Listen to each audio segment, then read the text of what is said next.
Amigos, tudo bem? Hoje eu tenho um versículo aqui que Paulo falou, que eu preciso muito da unção de Deus para entender, e você precisa também. Mas eu vou deixar no seu coração, porque se você meditar, Deus vai mostrar para você. Ele está falando dos judeus. No versículo anterior, ele falou que se de alguma maneira ele pudesse estimular a emulação aqueles da própria carne dele, os judeus, e salvar algum dele, ele o faria.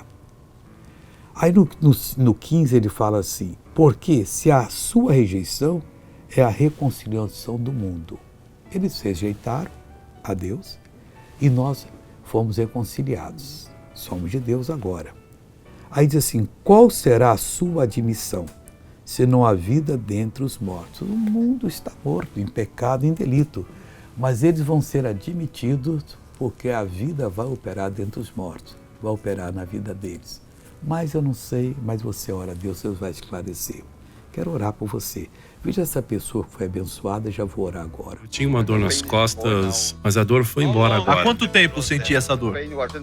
Não muito tempo, mas hoje pela manhã a dor estava forte, mas agora saiu. Oh, glória a Deus. Pai, eu clamo pela tua bênção, eu invoco o Senhor, eu tenho certeza que o Senhor vai operar nessa vida agora.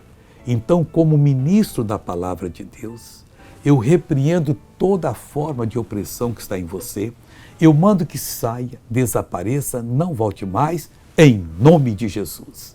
Amém.